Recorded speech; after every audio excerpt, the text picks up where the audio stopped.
Planet Magazine. Also known as Wednesday 13. Welcome to Brutal Planet Magazine. Welcome to Brutal Planet Magazine. Welcome to the video. Welcome to Brutal Planet Magazine. You're listening to Brutal Planet. Hey, what's up, everybody? CJ Pierce here from Drana Pool, and you're listening to Brutal Planet Media right here. Get yourself.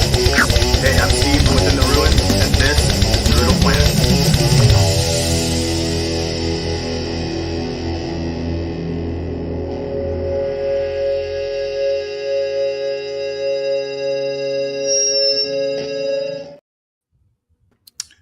Greetings, Brutal Planet. We are live with the conversation about our favorite albums from the year 2000. I always wish I could do a steady accent of something. I can't. Would you like some tea and spotted dick, Joey? I'm just kidding. I'm kidding. Anytime I do a British accent, I have to say spotted dick. It's just like, Have you ever had it? no. That's that It's a pudding. pudding thing. Yeah, I've had that. It's just, But I don't find true British food very good. there's a running joke about that. This guy, Bill Hicks, who's on the photo behind me, has a joke about how terrible British food is. Yeah. And how he's like, you don't boil pizza? I'm like, what is he talking about? Boil pizza? But British food is other than maybe fish and chips, it's usually not very good. Like the standard fish and chips. Now, the other exception would be tikka masala was actually originated in Scotland. And There you go. I love tikka. So I was just going to say, people will tell you if you want good food in London, you have to go to Indian. Or I Chinese. love Indian food so much. Oh, Really? Oh, I love Asian food, which is really cool. Living in St. Paul, we have, from what I've heard, us and San Francisco have the highest Hmong population of refugees from Vietnam and stuff. So Vietnamese. So we got Vietnamese, Thai, Korean stuff. Yeah, pho. It's great. Lots of restaurants around here. Yeah, I'm not the hugest, connoisseur of Asian food, but over the years, obviously I like Chinese food, but Americanized Chinese food is not real Chinese food. That's not, yeah. Like Panda Express is not. I've had real Chinese food a couple times, and it's, So Thai food, but I wasn't a huge fan until I found there's a place in Hollywood called Hoi Ka Noodle, and they do. First of all, they do killer wontons, like cream cheese wontons.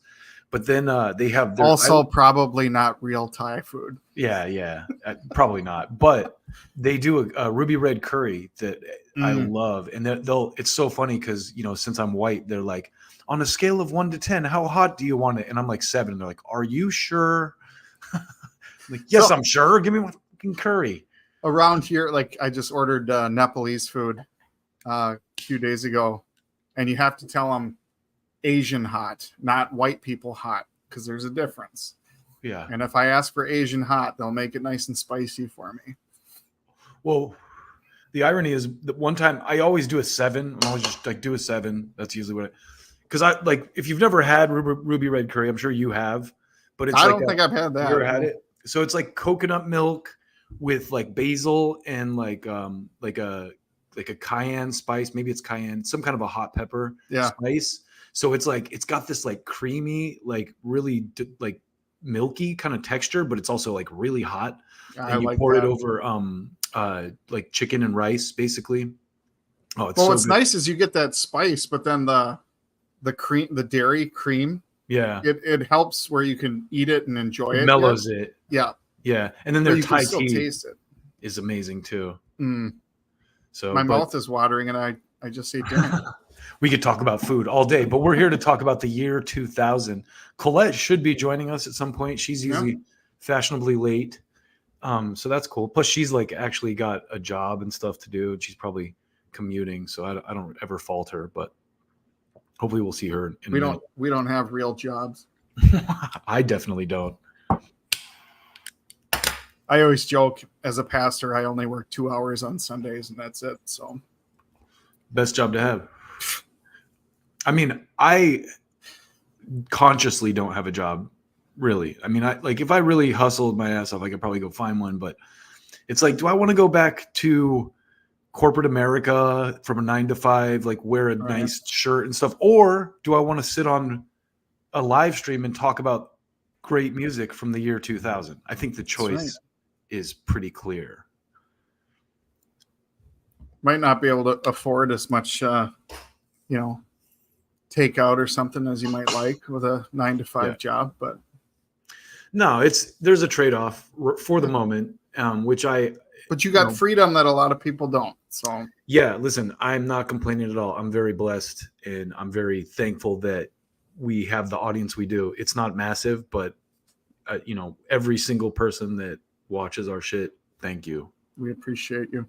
Yeah. So we started talking, and this is going to be, here's Colette. Perfect timing, Colette. Oh, good. A little late. Oh, it's okay.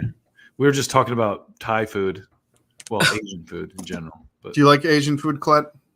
I do. I like Thai food for sure. I like Asian food. Yeah.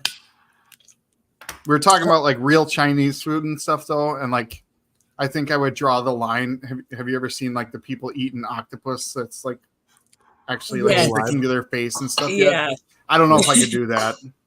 Yeah, sushi I'm not the hugest fan of. I do like some sushi, but have you had real sushi though, or just the stuff from grocery store? No, I've had good sushi. I mean, I live in LA, man. Like, yeah, I know. Which I'm surprised that you don't like sushi. Then. Sugarfish. It's not that I don't like it. I just don't love it. I don't have the same enthusiasm for it that a lot of people do, I would say. But sushi. But I like sushi that's not actually raw. I don't like sushimi. I like sushi. Oh, okay. I know. It's like that's the thing. There's a whole plethora of things, especially in LA, which I don't think are traditional Japanese at all, like the deep fried cream cheese one they have at Katsuya. I don't believe that.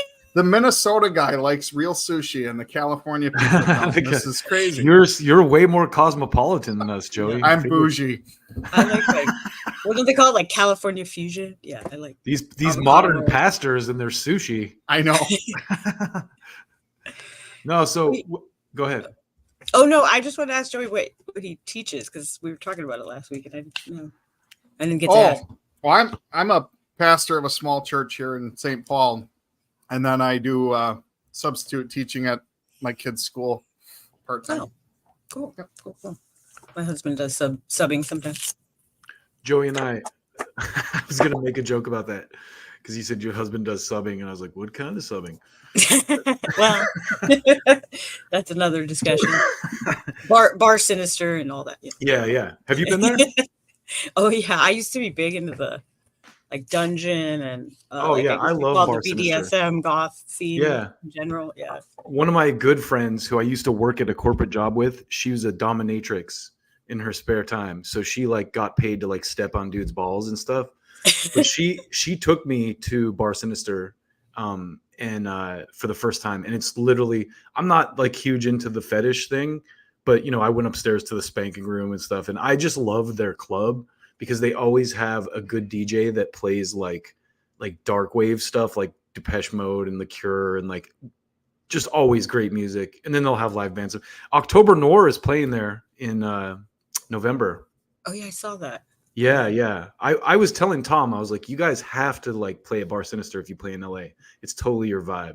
And so I was talking about booking a show, but he took the initiative and just went and booked his own show, which good on him because I'm not in a position to be booking anyone's shows right now. Right. So anyway, I'm excited to go see them. Even if I'm not in town, I will return to town for that show. So nice. Very cool. Yeah.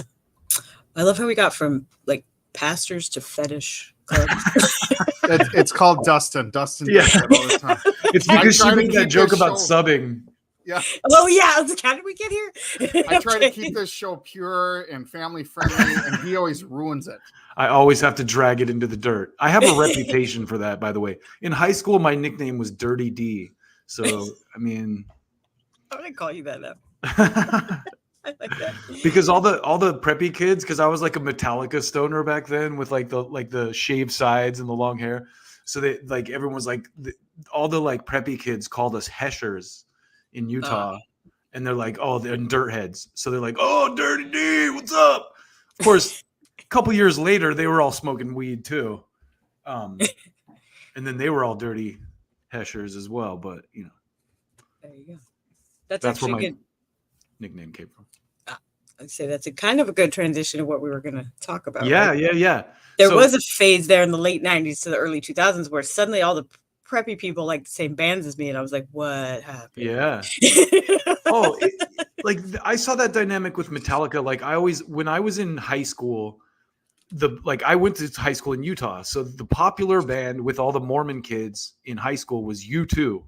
And I despised U2 at that time. Now I really like U2, but I hated them because I was in high school and I was cultish. And so I was a Metallica head and people made fun of me for they're like, oh, dirt head, stoner. And then like 10 years later, I'm like at a Metallica concert and there's families there with their kids and stuff. And I'm just like, hell yeah, Metallica. We used to be the outcasts and now it's a household thing. Right. Yeah, exactly. Yeah. Well, that's a good transition. So we wanted to talk about Joey and I. So just to kind of like bring you up to speed on what Joey and I had talked about, because I kind of gave you the background, but our idea originally was like, wow, the 2000s are a great era of music. And like, I never really thought about it because that era was weird for me. But originally we were going to just do a 2000s piece where we went like, okay, let's do 2001. What were some good albums from that? Well, 2002. And then we started digging into it and we're like, dude, there's like 100 good albums from each year. So what's up, dude? You guys jamming? You guys better be able to play Holy Wars next time I see you. No, but Joey's kids are all learning to jam. But anyway, point being, once we started going into this, once Joey and I started bouncing this off each other, we went, oh, wow, it's going to be a 7-hour piece if we do the whole decade, or Right. we should just break it up year by year and really go into the... I like year by year because you actually get into more albums, you know? Yeah. And I think at the end of this, let's talk about the actual year as a whole. Like I took a list of like the actual number one albums and stuff just to see how much they differ from what we picked and all that. And then there's like some news items for that year we can discuss. And so this is the 2000 year 2000. Y2K. Did you guys ever watch Conan back in the day?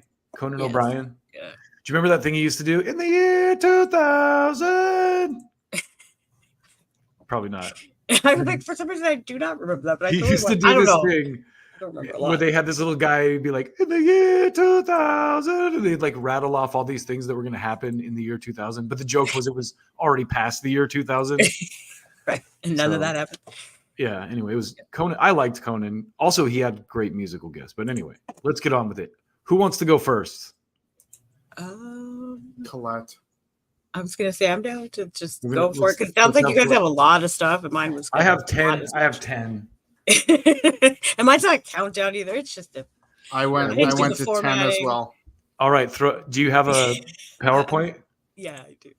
I didn't quite do the homework by the directions, but No, don't worry about it. Don't worry about it. Like I said, honestly, I like having you on the stream because you have different, like Joey and I have totally different tastes in metal. I mean, we agree on a lot Totally. of stuff, We but then having you in the mix too, like you have a different viewpoint that I think Yeah.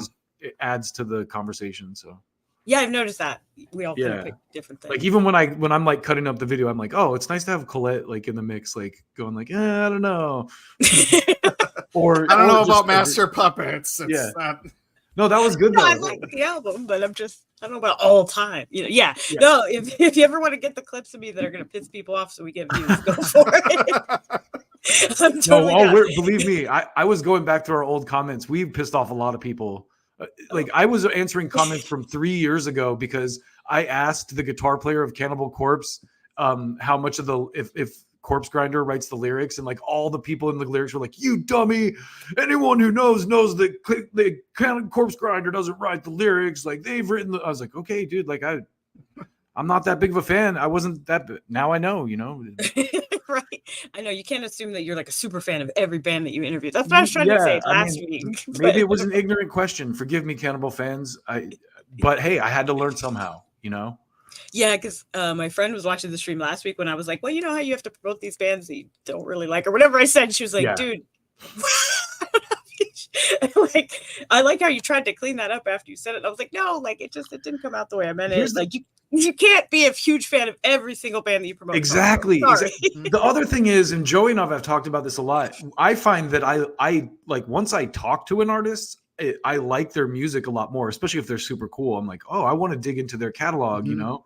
Same. So, doing this has made me get into bands like Drowning Pool is the best example that I just knew them as the Bodies Hit the Floor guys. And then after talking to CJ, I dug into their catalog and like, wow, they have a lot of really good stuff that I didn't know about, you know? Right. And the thing is, like, the more music we're exposed to, the harder it is to become a super fan.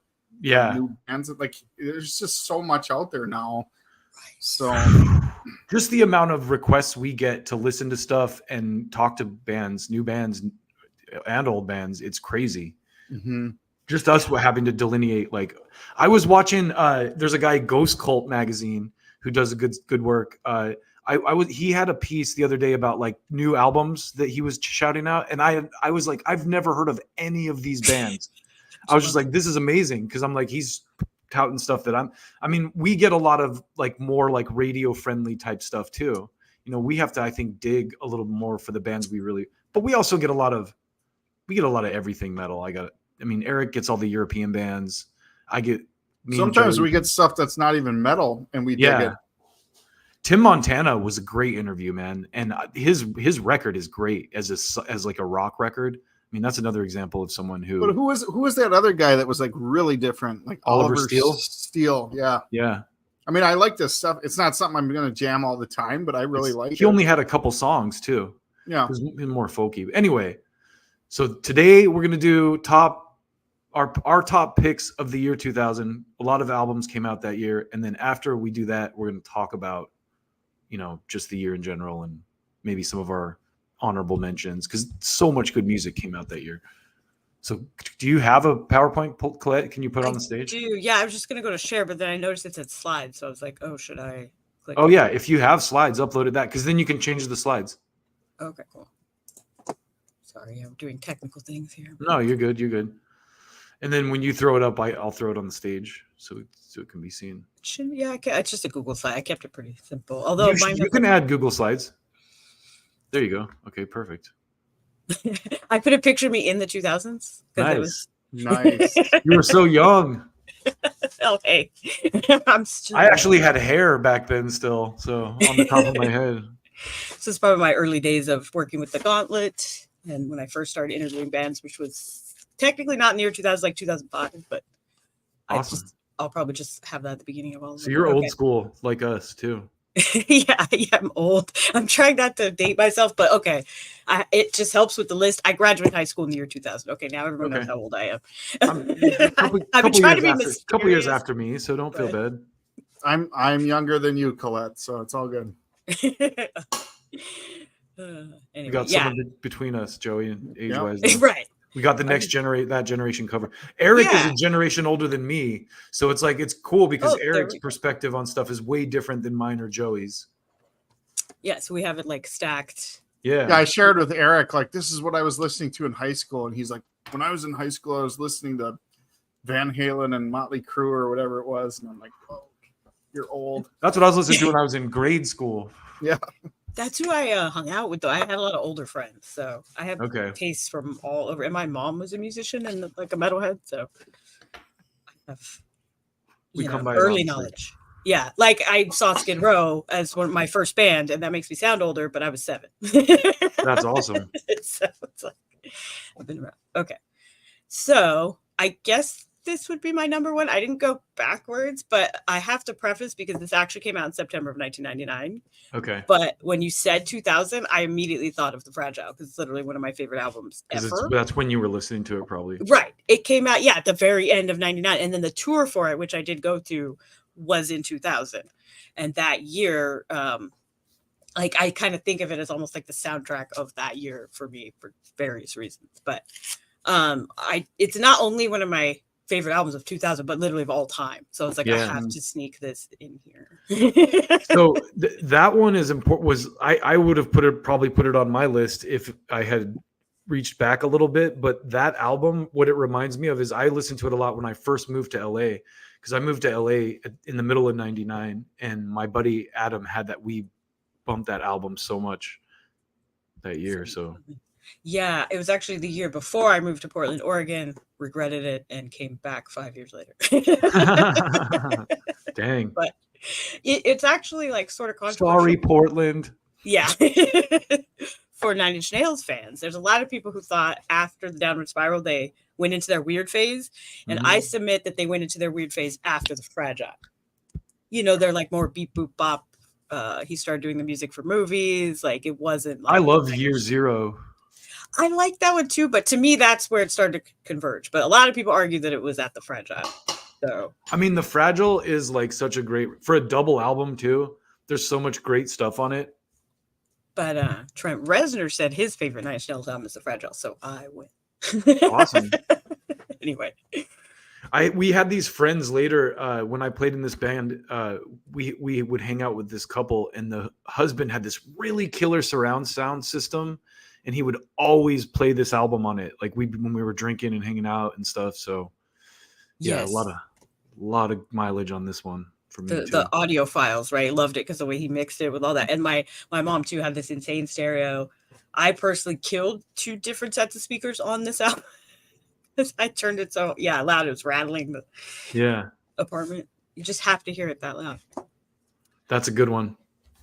Okay, so then this one did actually come out in 2000. Hollywood. When I first started looking into 2000, I was like, oh yeah, obviously Hollywood. So many good songs on this.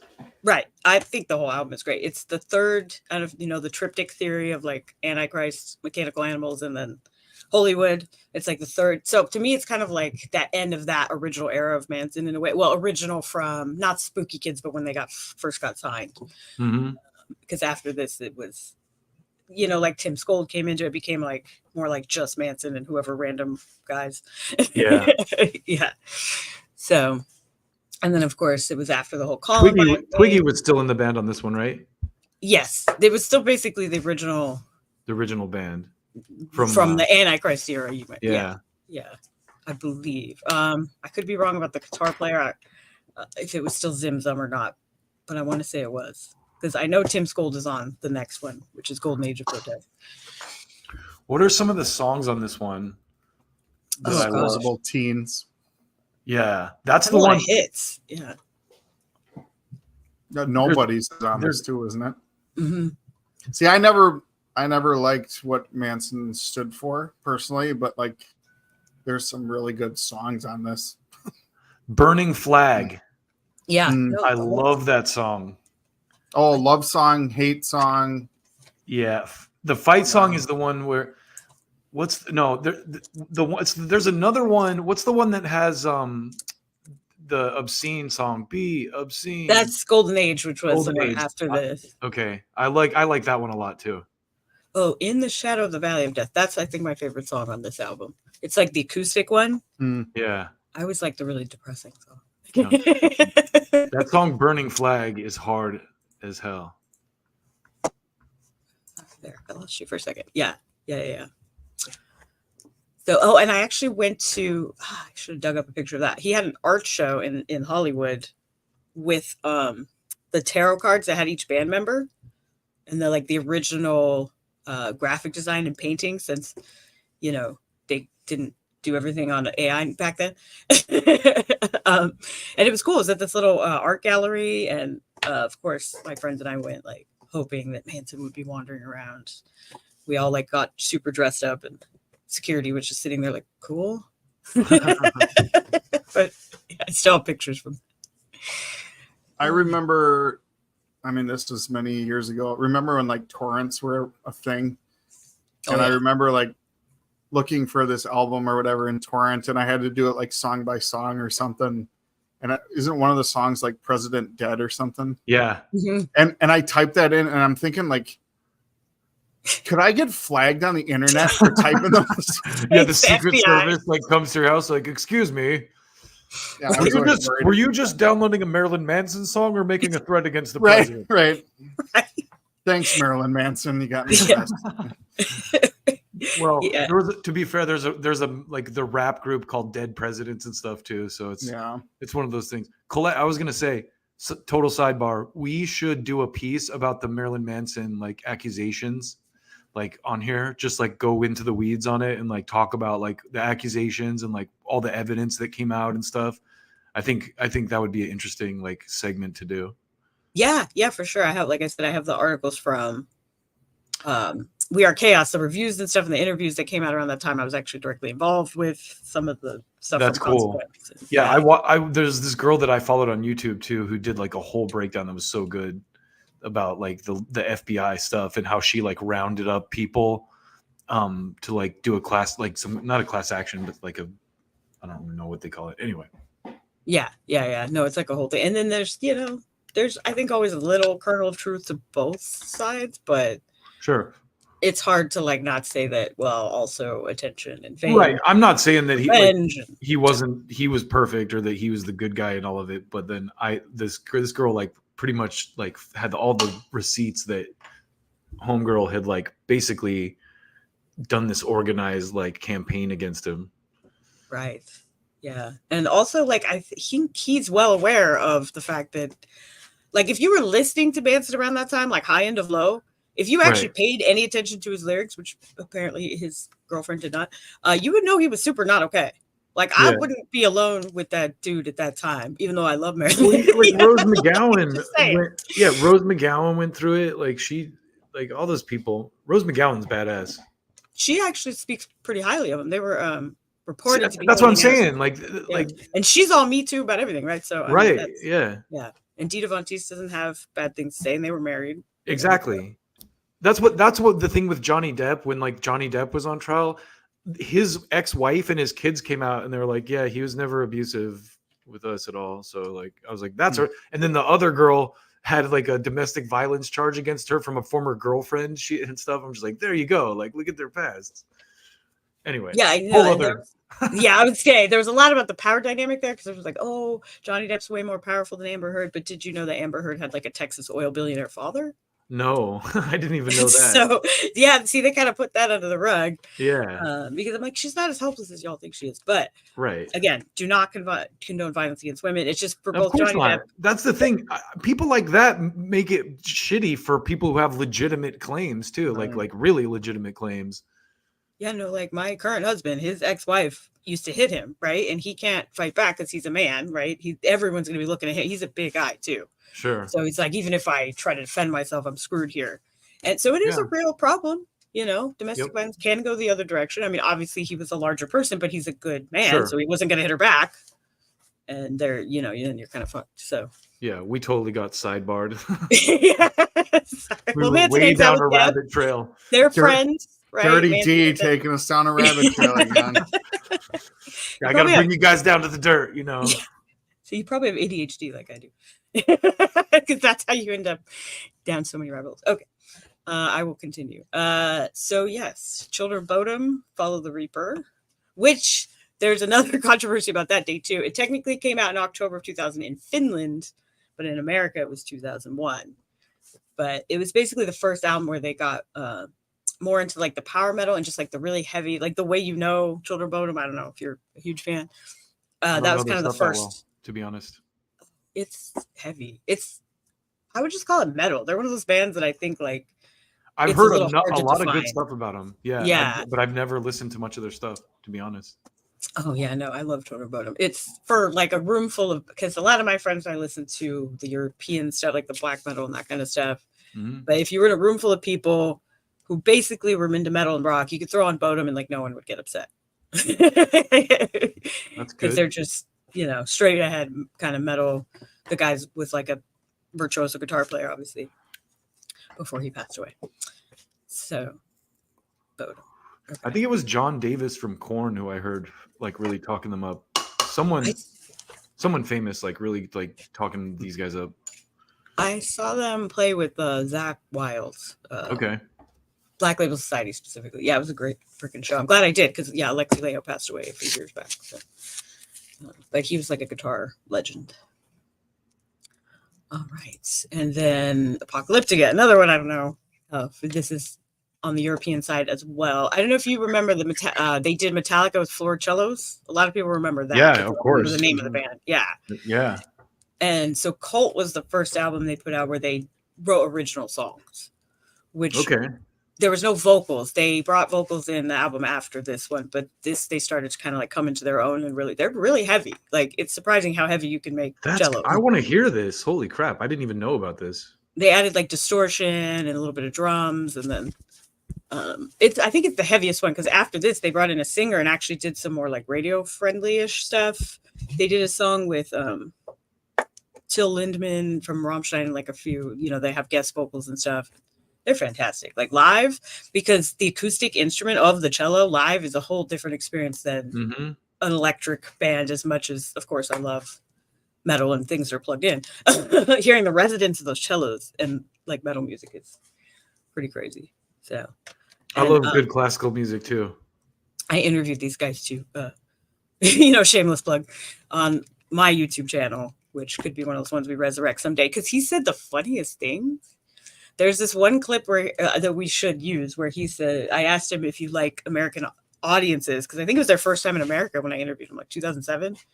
And he said, Americans are as furious as Mexicans, in this thick Finnish accent. I was like, yes. I don't quite know what that means, but I'm just going to roll with it. Yeah, I was like, cool. There's little bits like that in that one. So I'll have to send that your way sometime. I consider myself an honorary Mexican after living in California as long as if you're in LA for a certain length of time, then yeah. And especially if you go to other parts of the country and start talking about Mexican food, they will definitely think you're Mexican. Me gusta comida de Mexico. Like my ex's Canadian family, I said tostada and they thought it was exotic. So it's like, really? Okay. And then last but not least, I think this is my last one. No, I have one more after this. Morbid Angel. I don't know how. This one almost made my list, but I didn't listen to it enough that I could keep it on there. I was like, it's a landmark album though. It is, yeah, because that's what Steve Tucker like actually had a say in what was going on. He wasn't just the guy replacing David Vincent, and they kind of took it back to like, because people had been kind of complaining that they went in weird directions. They were trying to kind of go back to their roots, but with a new guy, which is sort of interesting. I mean, they're still arguing about that, I think, with Morbid Angel. David Vincent or not David Vincent, basically. But yeah, I think it's like a whole album. For me, like with death metal and black metal, I have a black metal album next. It's atmospheric. So I just kind of throw it on. And I don't worry as much about the different song titles, but I know the vibe of like each record. And I like that's fair. One. Yeah. Like if I didn't know, like I was just listening to it and no one told me it wasn't David Vincent, and I knew it sounded a little different, but I wasn't like, oh my God, it's so bad. I was like, oh, this is good. I like this album. Yeah. Yeah. I listen to a lot of Nile and I don't know the song titles. I just throw the album on. I'm like, this one's fast and heavy. Yeah, exactly. It's some albums are mood, some are more like about the individual hits, So, and then this is last but not least, Gorgroth, Insipid Satan. So I don't know how much you know or into black metal or any of that. Obviously, a pastor. I don't know. I know of this band. I've never listened to it. So they're not. I wouldn't call them a later one, but they're not like one of the ones that originally killed the guy and set the church on fire. Right? That's everyone's frame of reference. Right. But they're pretty old school as far as like influencing the genre. And specifically, I have this great clip. I already queued it up too. Oh, I have to share it though, right? I've just seen interviews of their singer, and he terrifies me. That's what I was going to show you. Yeah. So this was the album where Gall joined the band. He wasn't actually an original member. And there's some controversy again where this band split up and then the singer had his own version and then the original guitarist had his own version. They have that story. And Gall was the one who split off, but he was not actually an original member, to be fair, but everyone recognizes him. He's the one that like kind of became the face. I compared Pantera today to KK's Priest, the new Pantera. You know how Judas Priest split off and like KK's has his own priest? I'm like, that's kind of like what Pantera is. It's like Phil's Pantera. Yeah. If he threw that in there, I'd be okay with that too, actually. I think you got to name these things.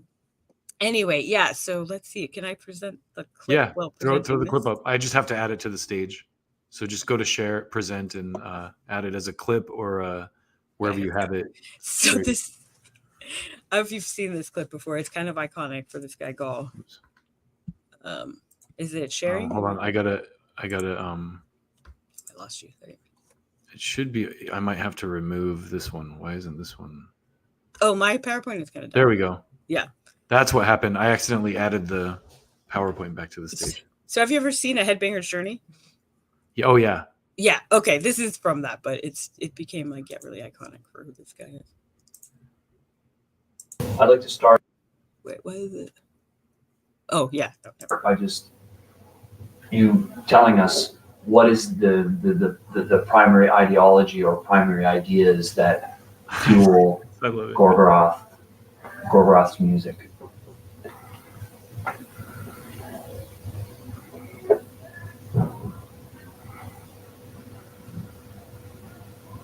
He's like stroking a wine glass. Satan. I was like, wait.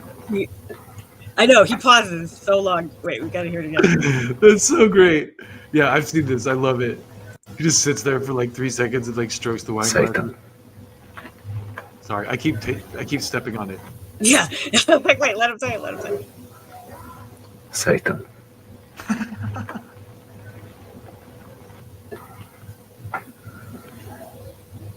Yes, and that's his whole answer. Long pause. Satan. Sips his wine. Like, I don't know how many times my friends and I were drinking it. Everyone had to do their version of the Satan clip. So,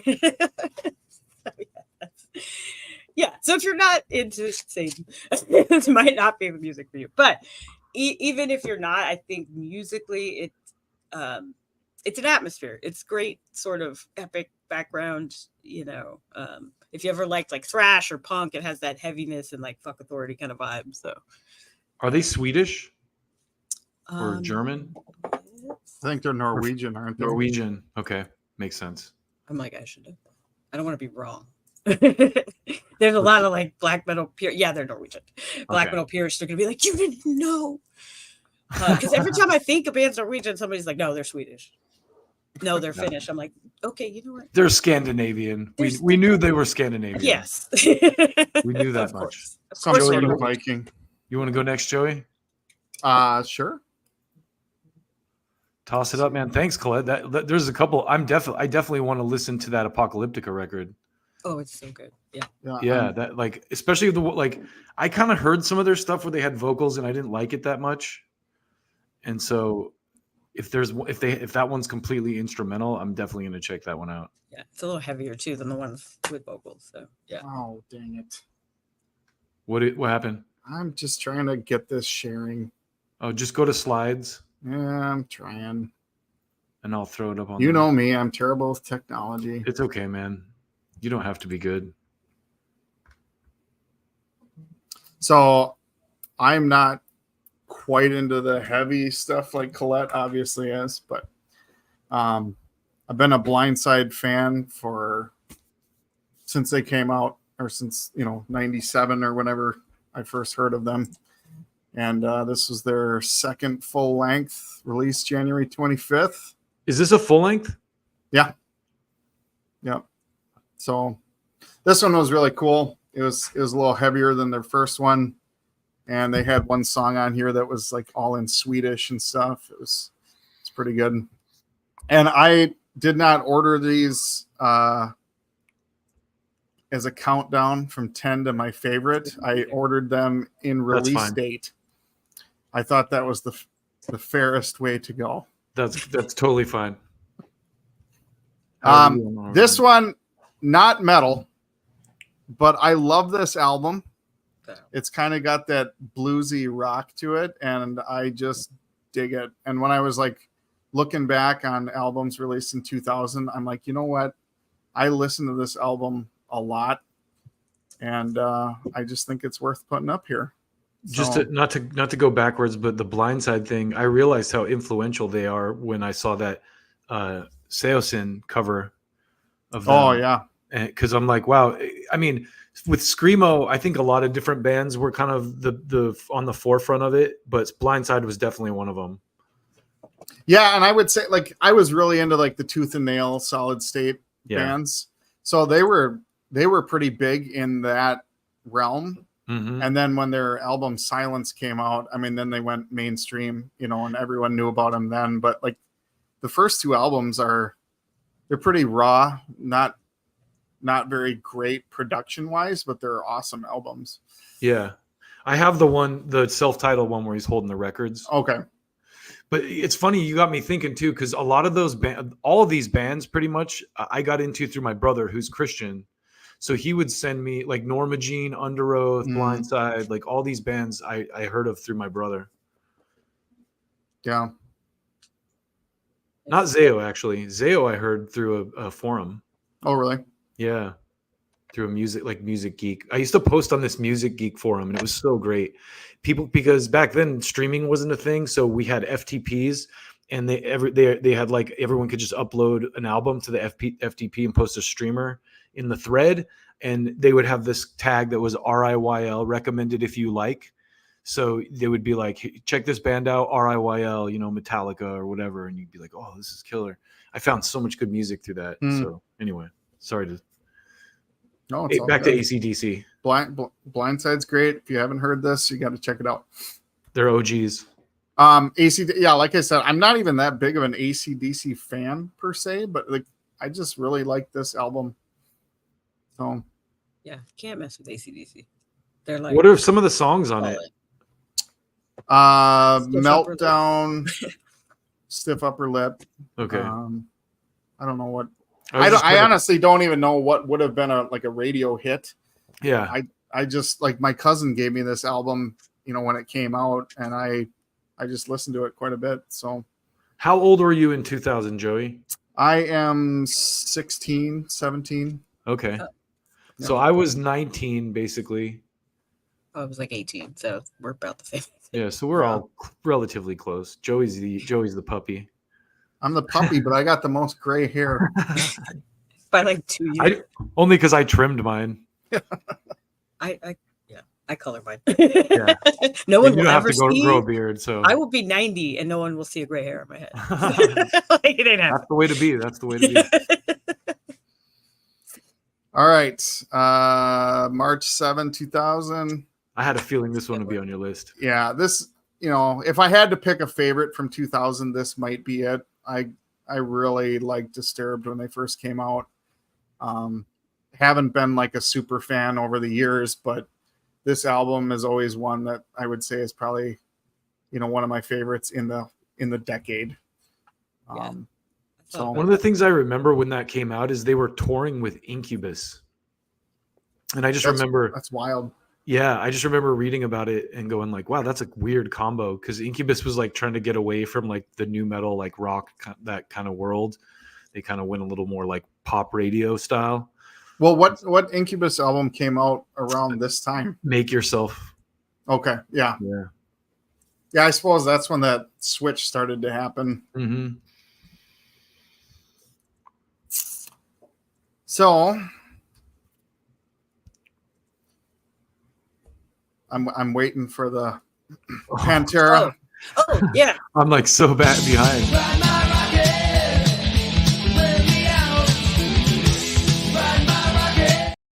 Keep at the wheel there. I almost put this one on my list too, and Disturbed, but I was like, I had a feeling one of you guys might be. Yeah. Yeah, and again, like not the best Pantera album, but agreed. For the year, this should be on the top 10. Yeah, it was underrated. I liked this album. You could play it from beginning to end. If you weren't like super paying attention, you'd be like, yeah, Pantera's on.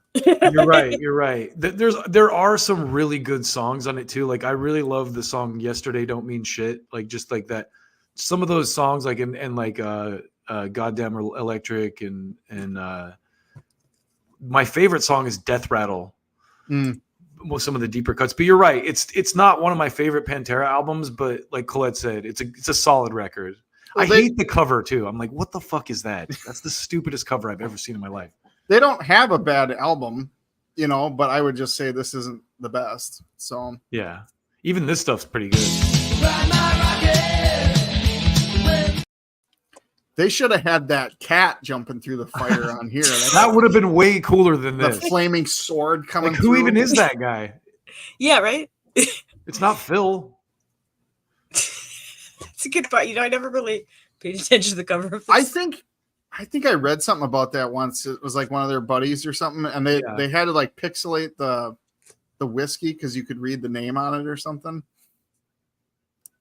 Anyways, so March 21st. I can't. That's when Phil decided he was leaving. He's like, dude, if you're putting that as the cover, I'm out of the band.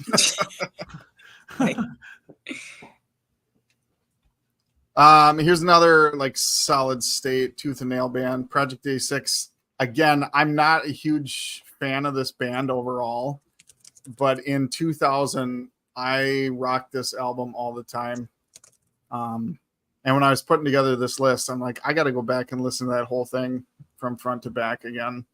Probably bring back some memories, but I don't know if you guys ever heard of this band or listened to them. Yeah. That's one of the ones I saw on the Wikipedia page where I was like, oh, wow, I remember that band.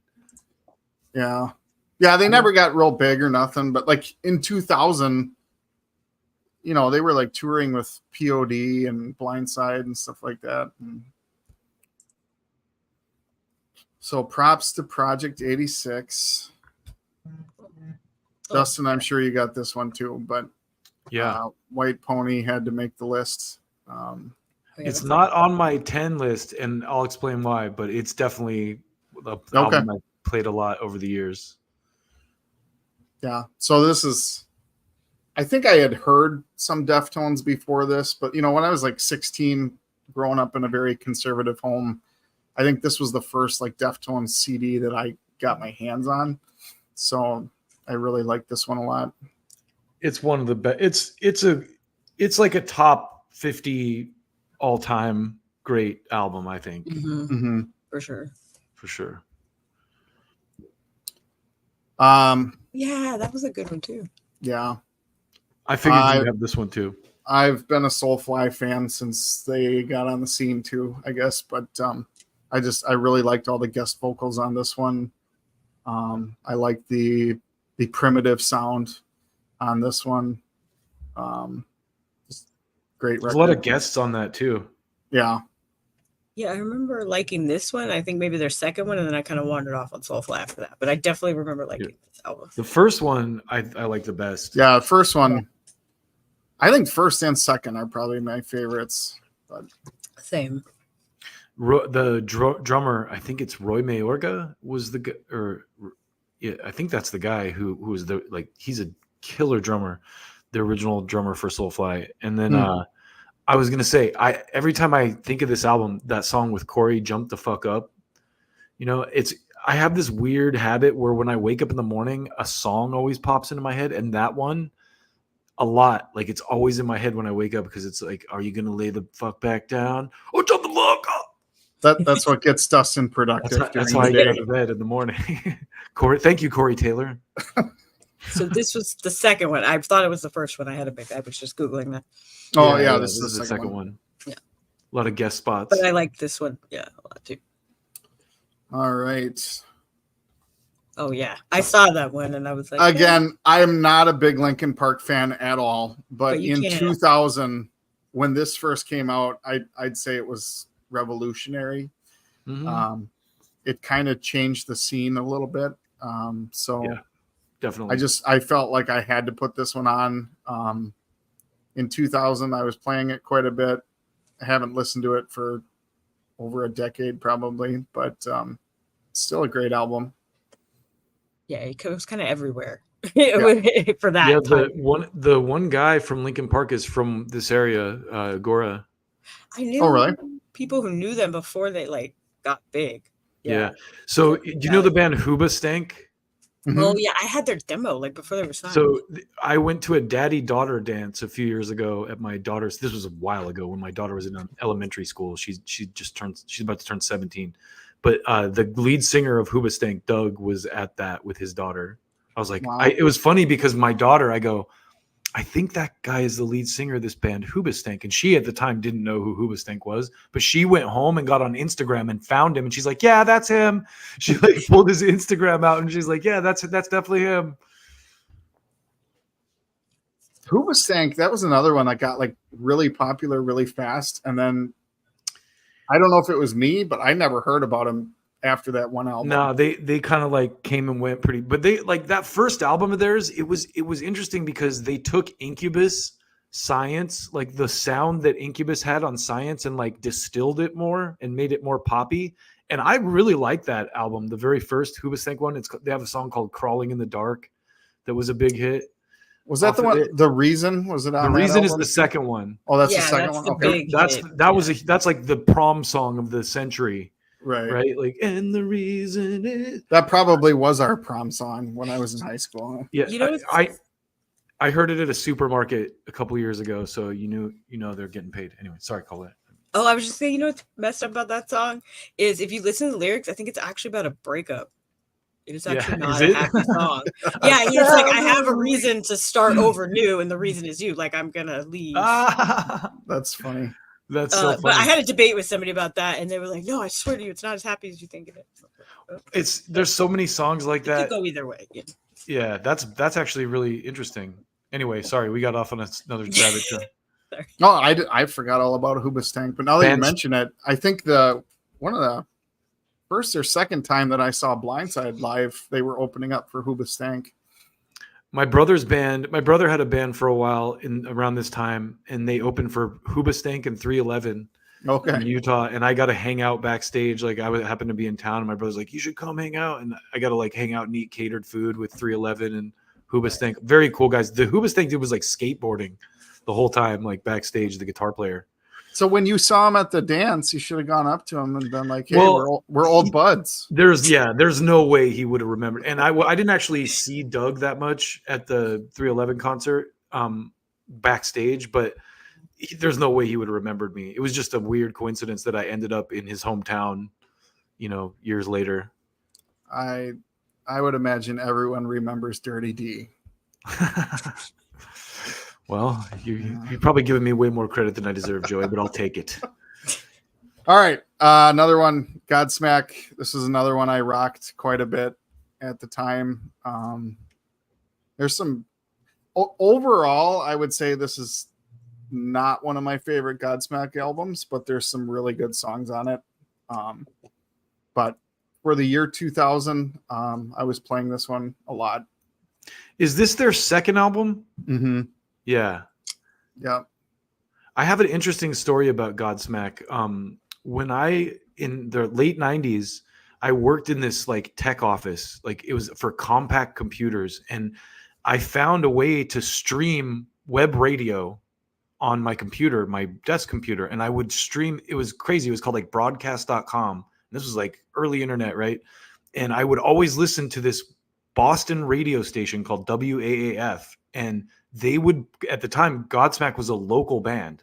And they would play a song like I have tons of respect for them because they built this shit like from the ground up by themselves. Like they were an indie band who got on the radio, in Boston and kind of like built their following slowly. And like, so anyway, I just thought it was cool that I kind of like, because I had access to this broadcast thing, I had heard them in their indie phase, like before they were national, act. Sure. Yeah. On this album too, Memory, I was dating a girl at the time. I did not have my driver's license. Again, I grew up in a very conservative home. My parents did not want me listening to metal music. So I got my girlfriend to buy this album because she could drive to the store and get the CD for me. And I wasn't home, apparently, when she dropped it off. And she handed it to my dad. And when I got home that night or whatever from work, then my dad was like, do you want to explain this to me?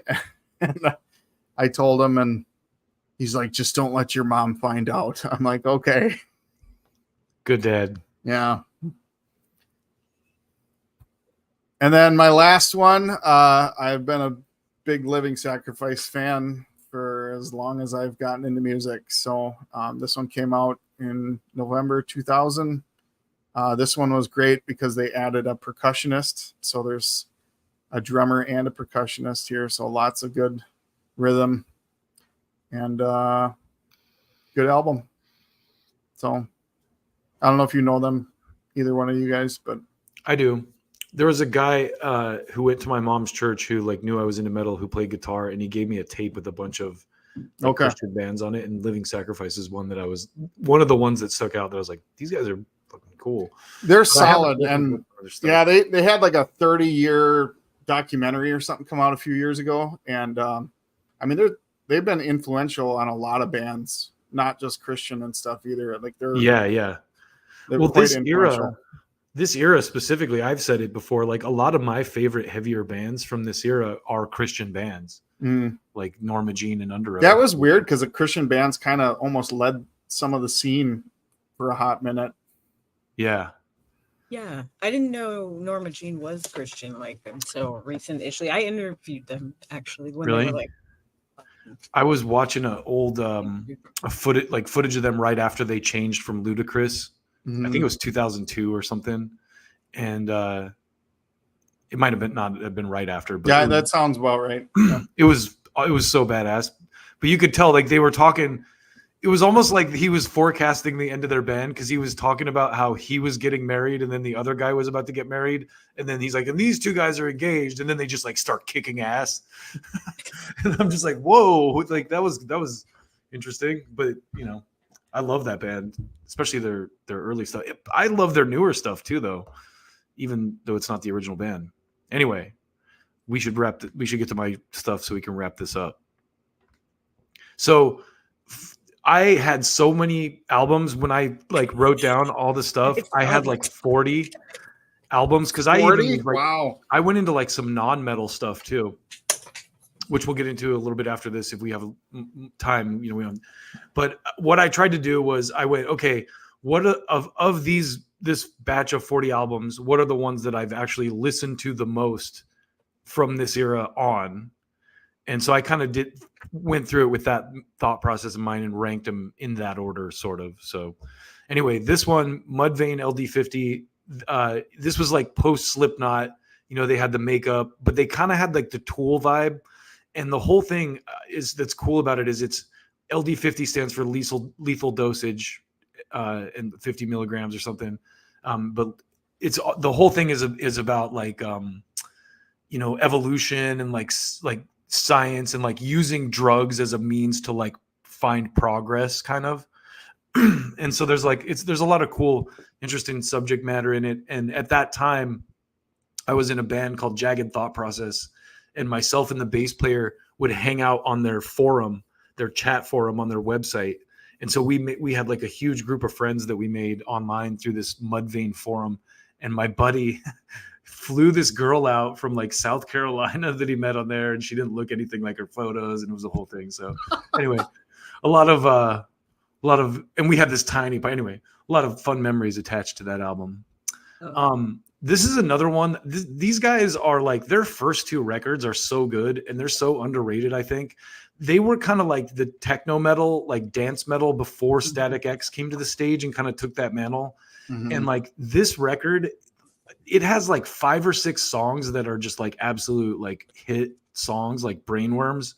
Like there's a song called Eyes Radio Lies that's like one of my favorite like songs of the last like 20 years. Like, it's just like such a good album.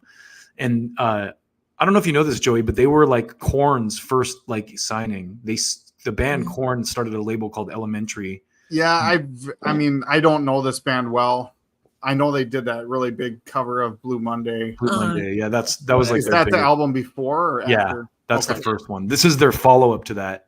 And a lot of bands have like a slump second album, but I think this one's actually better than the first one, even though I like the first one a lot as well. I think I only know the first album. Yeah, this is it's a banger of an album. I listened to it again today, front to back, and I'm just like, there's so many good songs on this. There's a couple that are like not as good, but there's a lot of good stuff on this. Anyway, good album. So this one, you know, it's crazy because at the time this came out, I read Guitar Magazine a lot because I was learning how to play guitar, and I'd read like articles and stuff. So Guitar Magazine had a review of this album, and it just said, if you like Pantera and Metallica, you'll probably dig this. And I just went, okay, I'm going to try it out. And I bought the CD, and I listened to it a few times and I didn't love it. And then at the time I was playing in this band, and the drummer just would like loved it. He fell in love with it, and he started playing it all the time. And then I started to get it, and I went, oh wow. And this album, like I listened to it again today, and just like some of the later tracks are just like so brutal, and it just sounds so raw. Like it was just it was like the rebirth of, it was like the new Pantera kind of. They really were like the next like brute heavy, like kind of more, I guess mainstream arena size band. That's what they've evolved into anyway. Yeah, like when a lot of people weren't doing that, like Metalhead kind of, Headbangers Ball got canceled and people were kind of wandering off, and then alternative and was they were more like keeping it alive. And a lot of the thrash bands like in the late 90s had gone Metallica, right? We did a piece on this, how the Black Album spawned like Megadeth, Countdown to Extinction, and Anthrax, Sound of White Noise, and all these like all the main like players in the thrash world did kind of more mainstream albums. So Lamb of God, after like that was the kind of the response to that era. That's why I think the 2000s are, as we dig into this, there's like so much good stuff. But anyway, I put this one on here too because it's another one that I still listen to a lot, and I hate the cover, but as we do. Yeah, it came out at the time I was playing with this band, and we were all huge Pantera fans, and we saw them on this tour at the Universal Amphitheater. And have you ever changed the cover of an album on your iTunes or something just because you don't like the cover? I don't like it. No, not recent. I don't have iTunes anymore, but okay. No, I wouldn't do that. It is what it is. So this is an album, another one that it's weird because I was thinking about it. I bought this and then I like kind of didn't like it and I sold it and then I bought it again later. But it's another one that the first two Glassjaw records are classics, I think, and kind of taking a little bit of a cue from like the Blind Side and bands like who else in that early like era was doing, like Deftones really, I think opened the door, like doing the like scream sing thing and for screamo in general. But these guys kind of took it to the next level, and these first two records I think influenced bands like My Chemical Romance and The Used and kind of perpetuated it. Yeah, I was just laughing because that was sort of the era, right? I had this whole CD hustle going on. You get the CDs from like Columbia House and then sell them to Second Spin. And then I'd get the same CD and then I have it for a while. I'd be like, I'm kind of broke this week. I'm going to sell that CD. I'll buy it next week. I did that a lot too. I had a rotation. Also, fun fact, this album produced by Ross Robinson, who of course did Korn and Slipknot. Yeah. And Limp Bizkit. His first album anyway. At the Drive-In. So this album for me is like such a game changer because it's heavy in a way that metal's not. And it's like a new, like really, I think like the evolution of punk. And the Beastie Boys actually signed these guys, but this was kind of their breakthrough record, and they broke up right after it came out. But they had been an indie band for years, putting out indie stuff before this. So after I got into this, I went back and listened to their indie catalog, which I also love. But this album, produced by Ross Robinson as well, is just like the energy in it. And it's crazy because I read Omar Rodriguez Lopez, the guitar player, saying he doesn't like the sound of the album. He doesn't think it accurately captures the band's energy. But I think it's like when I put it on the first track, they do this intro and it's two guitar players playing different stuff that kind of like interlocks, and his vocals are just like kind of frantic and like stream of consciousness type lyrics and stuff. So anyway, it's an album that I really love, and if you haven't listened to it, I highly recommend. I don't know this band. I've heard of them, but so they became the Mars Volta later. The two guitar players, the guitar player and the singer, Cedric, the singer, and Omar, the guitar player, broke off into Mars Volta, and the other guys broke off into Sparta, a band called Sparta. Huh. But I'm trying to keep up with you here on Wikipedia too. They released an album just in 2017. Yeah, they got back together. It's great. It's great. Yeah, they actually got back together recently.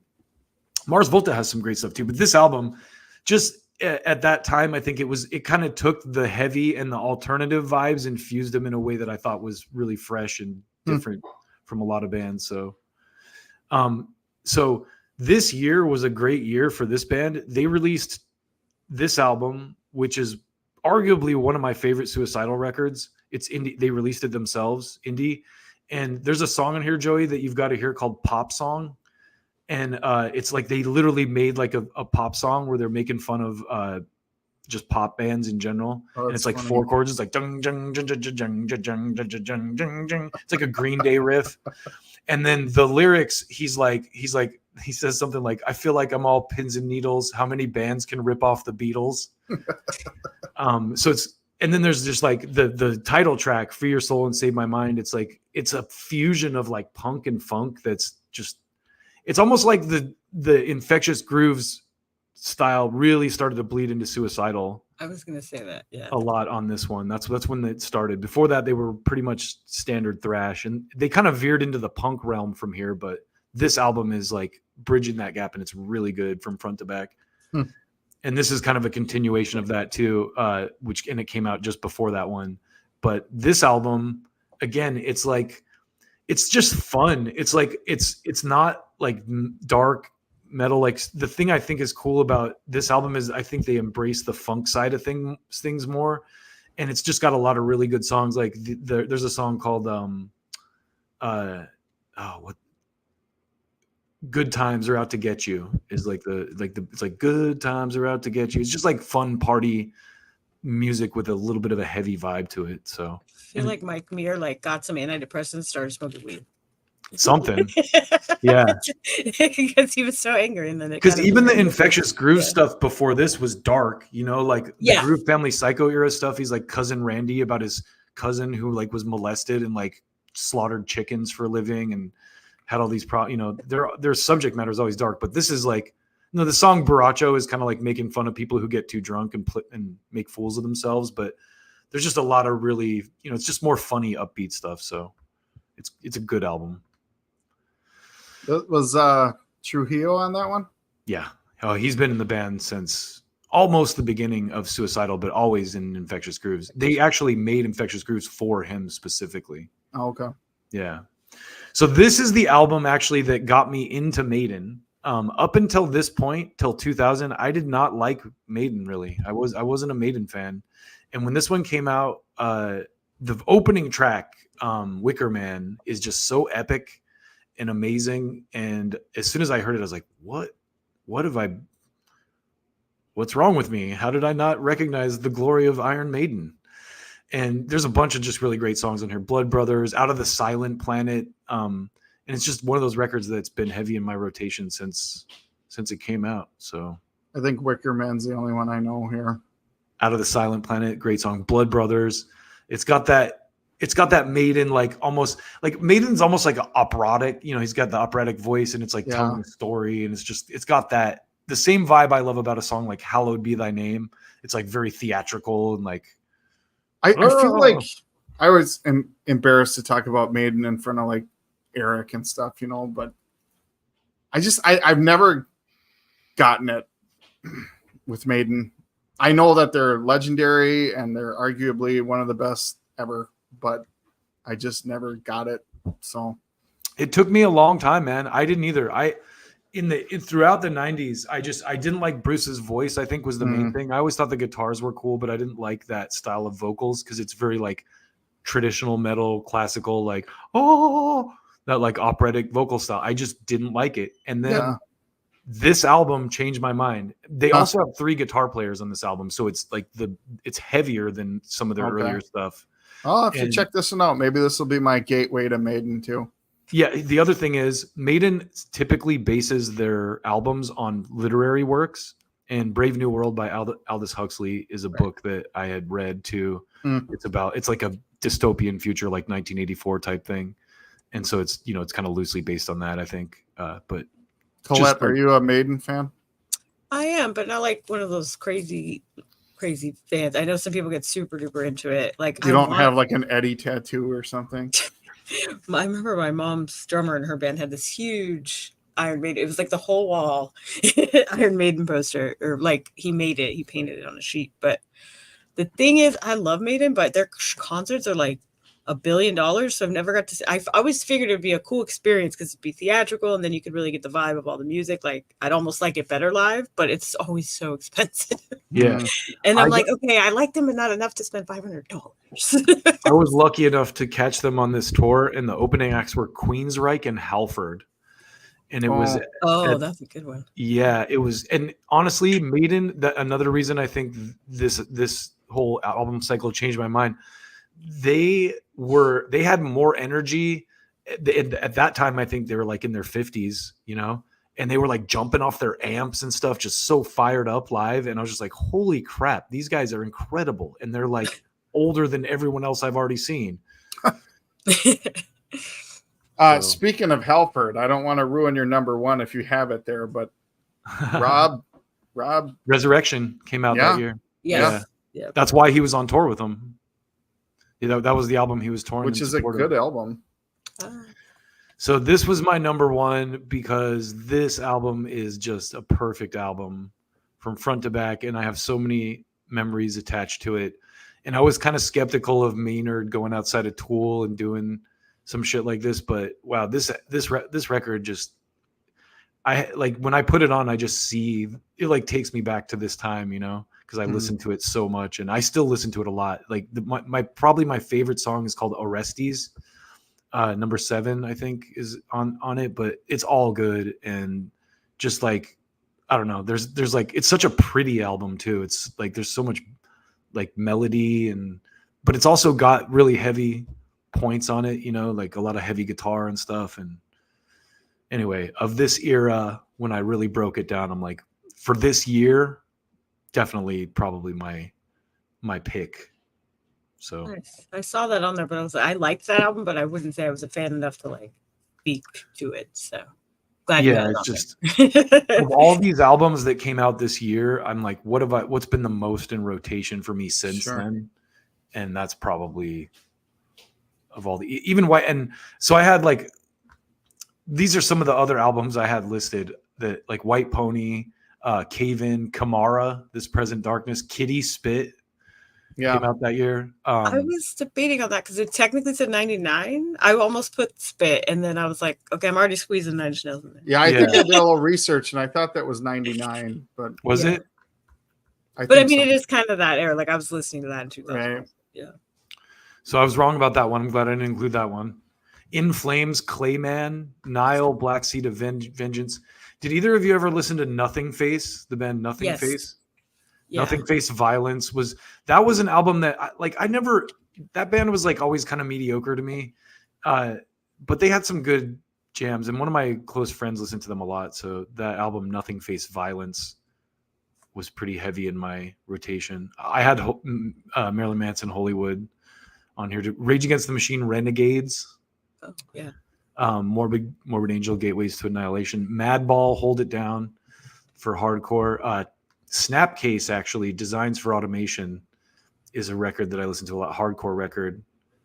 But anyway, do you guys have any like non-metal albums from that year that stick out to you? Well, I was also going to mention, not that it was one of my favorites, but I did listen to it. Some was Papa Roach. Infest or whatever. Yeah. And Stronger Than Death by Black Label Society. I saw that one. I almost put it, but I was like, it wasn't my favorite Black Label. I just like Black Label. So I was like, well, that's not a reason to put it. Yeah, it wasn't. It's not one of my favorite Black Label either, but. So Limp Bizkit, Chocolate Starfish. Chocolate Starfish. God, one of the worst, the stupidest concept for an album title. And oh my gosh, that was the beginning of the end for them. I listened to Significant Other a lot when I first moved to LA too, but they came out in the late 90s. That was huge. Yeah. Well, I was into Korn. I was super into Korn. So like they did the song together on Follow the Leader, and so I was like, okay, yeah, I'll get Limp Bizkit's whatever the one, their early one. Oh, $3 Bill. Yes, that's the one I listened to a lot because of Korn, and then I just sort of wandered off after that. I like that's the only Limp Bizkit I really like. I still have some of those songs in my rotation. I want to add this. I have a CD. I didn't try to sell it or anything, but did you ever hear of a band called Lost Prophets? Mm-hmm. Yes, it was So like a the guy was like found out to be like a crazy pedophile or something. Mm-hmm. I like kind of want to like go down the Wikipedia because I have that album starred on my list of like, oh, I have the CD of that. I think I bought it in a used bin or something because like, oh, these guys are all right. And then like a couple years later, it came out that the guy was like a crazy pedo or something, and he was like doing all kinds of weird shit. A couple news items from that year. Sharon, I didn't know this. Sharon Osbourne was managing Smashing Pumpkins and quit. In a brash press release, she announces she had to resign for medical reasons. Billy Corgan was making me sick. interesting. That's amazing. Remember from that era, Manson just always like Marilyn Manson always made super fun of him. He was like my friend Charlie Billy Brown. Corgan. Yeah. I mean Billy. He always was fucking with him. So maybe that's why I was always like, what did he do? I mean, like, he's notoriously a dick. yeah. Now we kind of know, right? He also writes great music. So let's see what else they got on here.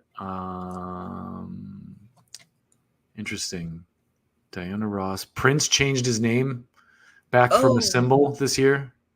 In New York City, United States, precisely midnight, Prince celebrates the start of the final year before the new millennium by playing his anthemic 1999 in what he vows is the song's finale.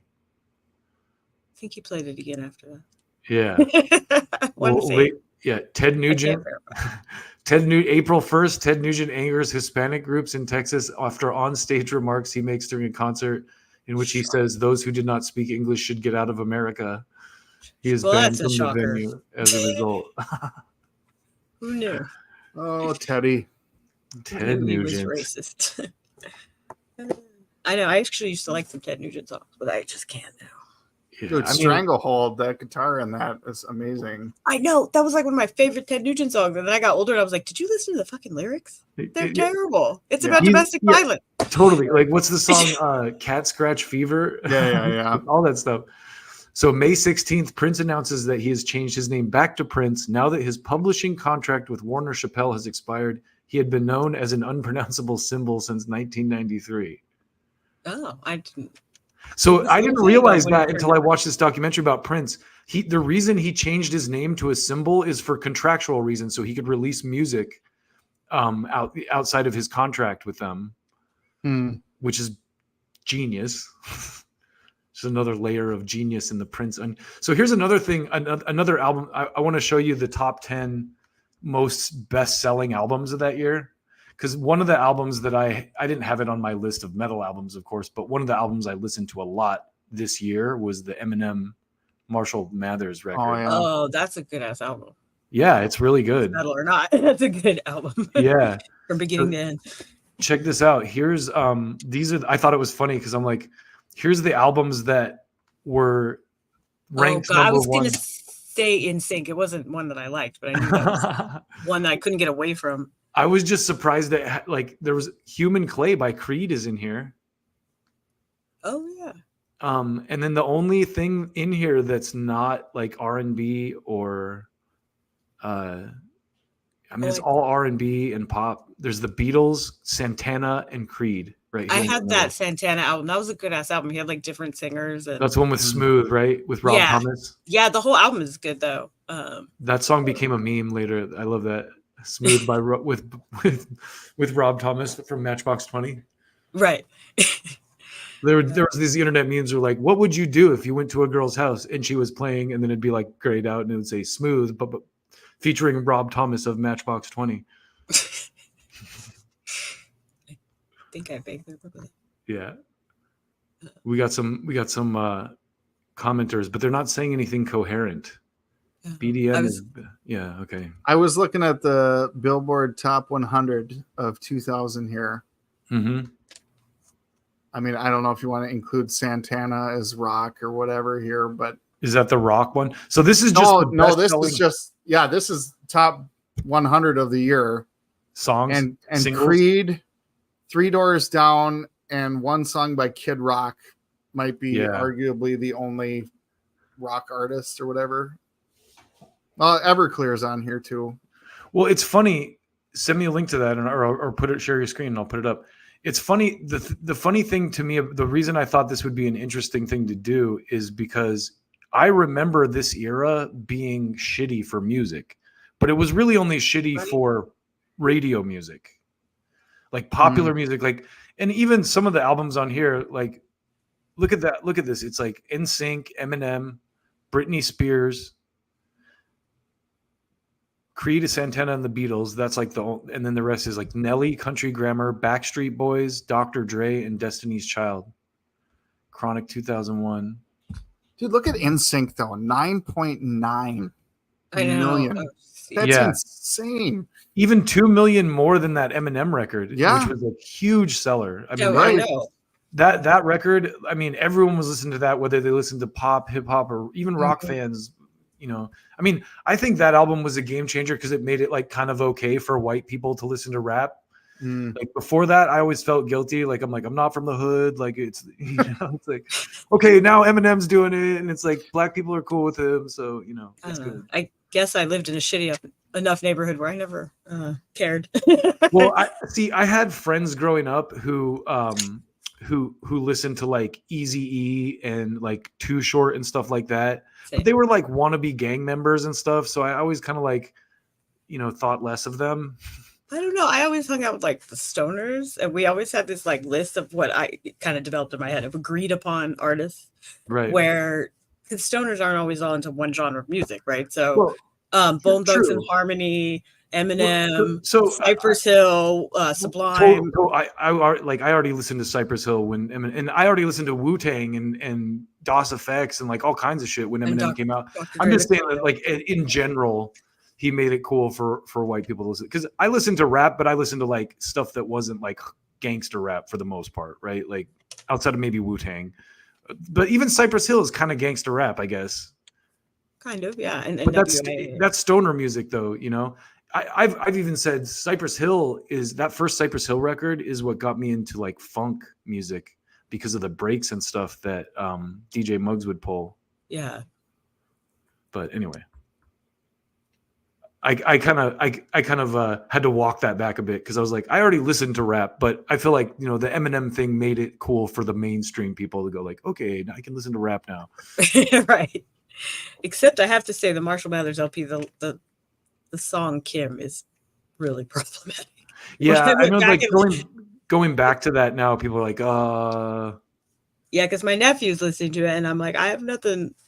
There's nothing wrong with that. I think Eminem's really talented, smart guy, but just, you know that murder's not okay. Right. It's also like you have to look at it as art. Like it's how he felt about her at the time. It's like a horror movie, you know what I mean? Like no one watches a horror movie and thinks it's okay to go out and slash people up. That's a good way to look at it. So it's to me, it's the same dynamic, right? You know, you can't look at this. So these are top, Joey, this is what you said. These are the hot singles, hot 100 singles. It's funny because Horizon. If I heard these songs, I would probably recognize all of them. But like looking at the titles, I don't know these songs, you know. Yeah, Thong Song. I remember that one. Of all things. Oh, Kryptonite. That's a good song. Yeah. NSYNC. So we'll probably find more stuff I like down here. Some of these people I like went away and never came back too. BB Mac. Who's that?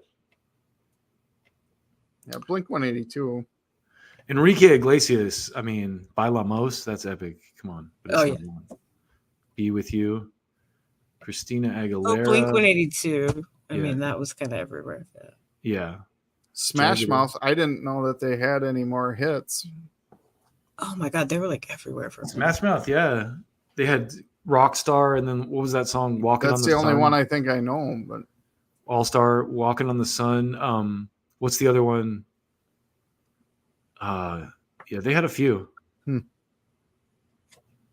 Oh yeah, that Filter song that was like all Take a Picture. So Everclear, I know they're not heavy at all, but I've always just appreciated his songwriting. I feel like they have some good stuff. I feel like he's real, you know. Yeah, it's kind of like punk with a country edge. That's a good way to describe it. Yeah, I liked some of their songs. Yeah, Savage Garden. At this time, I was dating a European girl, and she loved this band, and I was like, "Oh, this is so gay." But it's good. It's good. It's like how I felt about Depeche Mode in the 80s, and now I love Depeche Mode. So DMX. yeah, my dogs. Where my dogs at? Arr, arr, Dr. Dre, the next episode. That's so forgot about Dre. Oh God, the Google Dolls I saw in there, they were like huge. I liked some of their songs, but they like played it too much. Yeah. Jennifer Lopez is on here. Dixie Chicks, who had to change their name because it's offensive now. I'm like, is it? Interesting. Anyway, a lot of interesting stuff from this era. I have a bunch of other stuff. Like on my non-metal albums, I have Alkaline Trio, and then Delph, the Funky Homo Sapien, Outcast, Stankonia, That's a good album. Stankonia. Yeah. That's another stoner approved band. Totally. Outcast is like one of my favorites too. That's like one of the first rap groups I got into in the 90s. Because I had a friend who put me onto them. Anything that was about smoking weed. Since I graduated high school that year, we had to pick or like vote on our class song. It's class of 2000 at North Hollywood High, and it was Green Day, "Time of Your Life." Yeah, that was ours too. 2 years later. Yeah, how funny. I was just like, 2000. Okay, yeah, I'll take it. I guess it's not in sync, so I'll take it. Yeah, that was a really popular song too. When did that come out? Because when did that go out? I think that was ours 2000, as well, and I just assumed that it came out that year, but maybe it didn't. Let's see. When did American Idiot come out? It came out when Bush was elected, right? 97. Oh, really? Nimrod. Oh, yeah. wow. Oh, wow. That was on Nimrod. It wasn't on American Idiot. Okay. Duh. Yeah. See, I loved Green Day, especially when Dookie came out. That was like one of the reasons I picked up a guitar and like tried to play and sing. But I kind of fell off after what's the album after that? The one has that fuck. Of course I can't remember it. Not Nimrod, but the one before that. It was the one that had that like Dana. Oh yeah. Dana. Warning. No, before that. The one right after Dookie. It was now I gotta go to their Discog and look. That's what I'm trying to find here. I know that's what I'm doing. Like I know it. I had it. At? I like owned it. Track listing. Oh, this is just the fucking Insomniac. That's it. Is that what it was called? That was 95. Insomniac. That's the one. Yeah, that one has some a lot of great stuff on it too. But even I liked their earlier stuff. I had their like indie records before Dookie too. That were real good. Kerplunk and Slappy Hours or something. Yeah. I had that one too. Yeah, those were good. Yeah, There's a lot of great stuff in this era. So next time we'll have to do 2001. Was there any other like news items from 2000 that we forgot? I mean, I knew some people that were building bunkers for the Y2K. I would thing. say Y2K. I guess that was 99 technically. So yeah, technically. Top news stories from 2000. We're all still here. That was probably the top news story of 2000.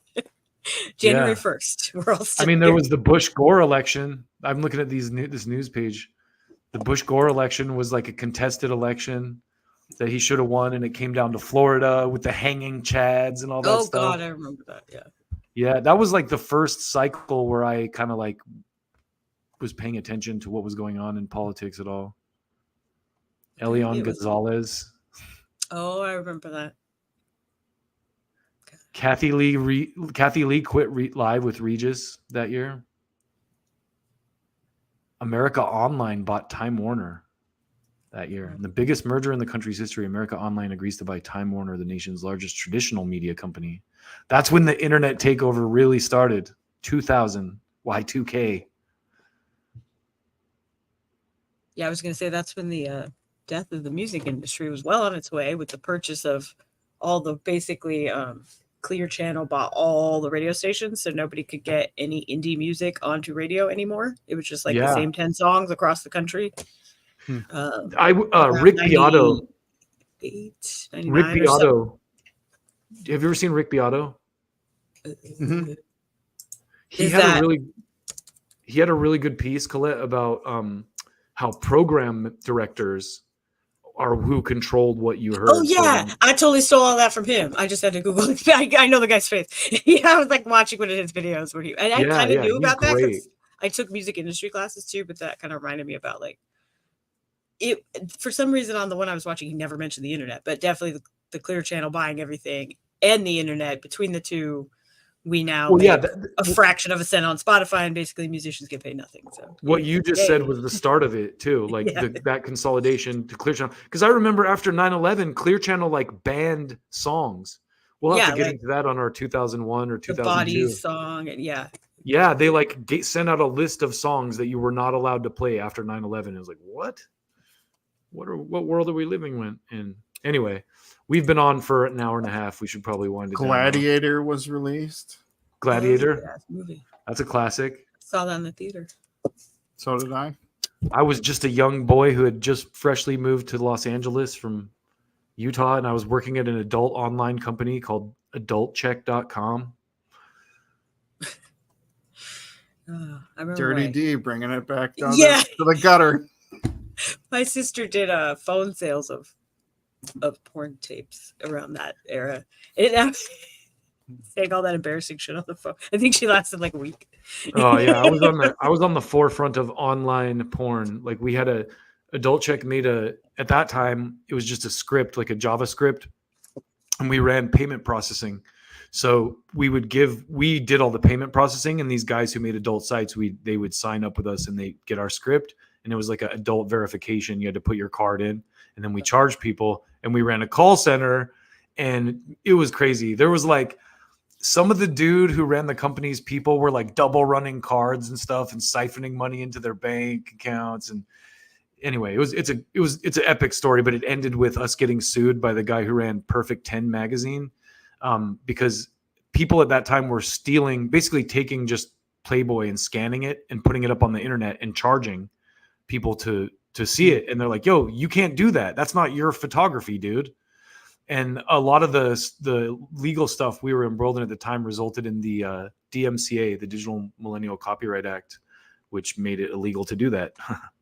Yeah, that was like the Wild West days of the internet. I remember when you first went on the internet, like 95, 96, and little AOL chats, and you could find like recipes for bombs and illegal like prescriptions from Canada. You could find all kinds of crazy ass shit on the regular internet. One of the perks of this job was I got to hang out with the webmasters. Like the company would fly him out to town and we'd go party with them and stuff. And I knew this kid who was 17 years old, who was making $500,000 a year in his mom's basement. Wow. In 2000, 2001, basically doing these adult websites. And most of these guys frittered it all away, like trying to be ballers, doing bottle service at clubs and stuff. None of them put it in the bank or invested. Anyway, we should shut it down. All right, this could go on. Guys, thanks. This was fun. Let's do 2001. Maybe if not next week, the week after. Sounds good. Sure. Yeah, I've got some in mind already because you find the other day, like you think of an album and you're like, oh crap, that was 2001. That's so then I wrote those down. Just make a note for next time. Yeah, exactly. Yeah. And then we'll just string it all together as like a playlist, like 2000. Because cool. I think it's a cool like retrospective to do because the whole decade has a lot of great stuff. So we can really go deep if we do it year by year. Yeah, cool. Thanks for tuning in, everybody. I was gonna play my famous sign off. Till next time.